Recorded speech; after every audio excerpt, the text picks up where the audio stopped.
Hello বন্ধুরা, কেমন আছেন সবাই? আশা করি ভালো আছেন। আজকে আমি আপনাদের সঙ্গে কথা বলবো আইফোনের ডাউনলোড প্রবলেম এবং সলিউশন নিয়ে।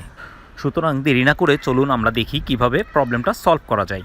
আমরা যখন কোনো সাইট থেকে আইফোনে ভিডিও কিংবা কোনো প্রকার অ্যাপস, কোনো ফাইল ডাউনলোড করতে থাকি, তখন সমস্যা হয় কি, যখন স্ক্রিন লক হয়ে যায় তখন আমাদের ডাউনলোডটা বন্ধ হয়ে যায়। তো চলুন দেখি এই প্রবলেমটা আমরা কিভাবে সমাধান করতে পারি। তো আপনার যা করতে হবে সেটা হচ্ছে মোবাইলের সেটিংয়ে চলে যেতে হবে। সেটিংয়ে গিয়ে আপনি জেনারেলে চলে আসবেন। এই যে জেনারেল, এখানে দেখুন ব্যাকগ্রাউন্ড অ্যান্ড অ্যাপস রিফ্রেশার এটা আছে। এই এটাতে ক্লিক করুন। এখানে দেখুন আপনার অফ আছে। এটা আমি অন করতে চেষ্টা করতেছি কিন্তু এটা অন হচ্ছে না।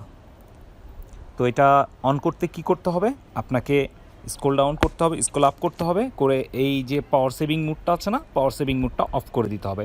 পাওয়ার সেভিং মুড অফ করে দিলেই এখন দেখুন এটা অ্যানাবল হয়ে গেছে। এটা এখন প্রেস করুন। আপনি যদি চান ওয়াইফাই দিয়ে শুধু ইউজ করবেন, অ্যানাবল থাকবে, ওয়াইফাই পারেন। আপনি মোবাইল ডাটা চাইলে মোবাইল ডাটাও হবে। আমি মোবাইল ডাটা অ্যান্ড ওয়াইফাই দিয়ে দিলাম, ব্যাক। এখন দেখুন এখান থেকে আপনার সবগুলো অ্যাপস অন করার প্রয়োজন নাই, শুধু ব্যাটারি চার্জ খরচ করার কোনো প্রয়োজন নাই। আপনার প্রয়োজন যেটি সেটি শুধু ইউজ করুন। যেমন আমার গুগলের সাইটগুলো প্রয়োজন, যেমন গুগল ফটোস, তারপরে ইমো, এখানে ম্যাপ, মেসেঞ্জার, একটা অ্যাপ গেমস আছে, এবং উবার, ইউসিবি ব্রাউজার, এগুলো প্রয়োজন। তো সুতরাং আমি এগুলাকেই শুধু অন করে দিলাম। এখন যদি আমি কোনো অ্যাপস থেকে ডাউনলোড করি, আমার আর ব্যাকগ্রাউন্ড লক হয়ে যাবে না।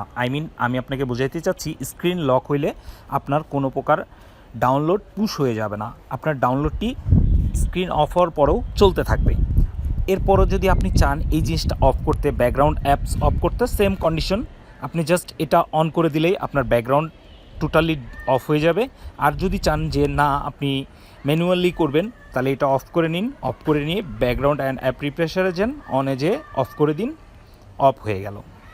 তো সুতরাং বুঝতেই পারছেন। তারপরেও যদি কোনো সমস্যা থেকে থাকে আমার সঙ্গে যোগাযোগ করুন এবং আমি আপনাকে আরও ভালো সলিউশন দেওয়ার চেষ্টা করব। ধন্যবাদ আমাদের সঙ্গে থাকার জন্য।